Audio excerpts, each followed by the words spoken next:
Hi, I'm Paul Soka, IB Masters, IB Masters, and today we're looking at the 21st question from Digital SAT Test 2, Module 2, harder set of math questions. Number 21 reads, and a given equation sees a constant, the following is one of the solutions to the given equation. So looking at when it's asking for the solution, you got to get x alone. So how are we going to get x alone?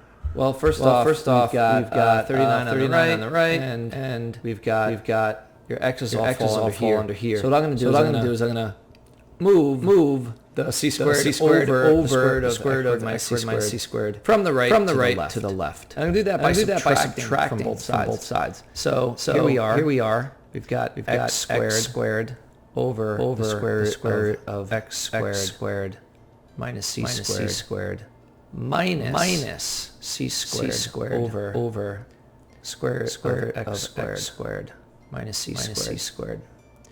That whole thing's going to equal 39. All I did was subtract that from both sides. Cancels on the right. I brought it over to the left. Now, since they have the same denominator, I can combine these. So it's x squared minus c squared over square root of x squared minus c squared equals 39. Now the top and bottom of the fraction look very similar. So I want to be thinking in those terms at this point. What I could do is I got to get rid of the root in order to isolate the x. So I'm going to square the top and the bottom. Now in the bottom, what that does is it's just going to get rid of the root. It's going to be x squared minus c squared. And since I squared the left side of the equation, of course I have to square the right. Now here's where using your answer choices could be helpful. Notice all the answers they just leave 39 squared. So I'm going to do the same.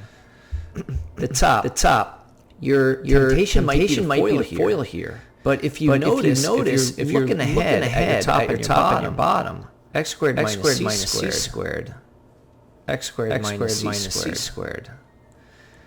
You could cancel these, and now we're left with x squared minus c squared equals 39 squared. To get one step closer to isolating the x, I'm going to add c squared to both sides.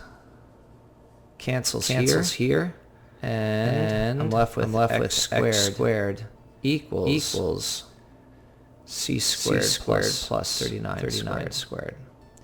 Okay. I'm gonna continue on the upper right. At this point, I could take the square to both sides. Now when you take the square to both sides, it's going to wind up with x equals. It's actually plus or minus square root of c squared plus 39. Quantity squared.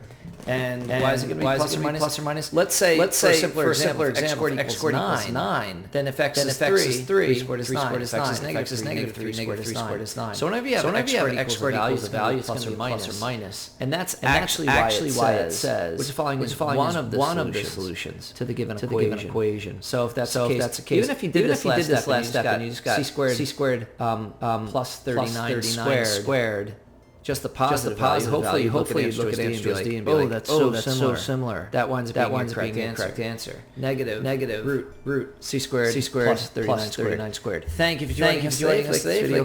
Click like and share it with someone who has difficulty with these types of questions. Tough algebra. Is there any question you'd like from any official PSAT or ACT? Leave that in the comments. I'd be happy to shoot a video on it. Click subscribe so you don't miss anything. Hit that bell button. And also this is a longer video. Check out our shorter videos. You're going to go to YouTube, IB Masters Learning Center. Find the playlist, and you could go to whatever module, and then you're going to click on the shorter videos, which are going to be below these longer videos. Have a great day.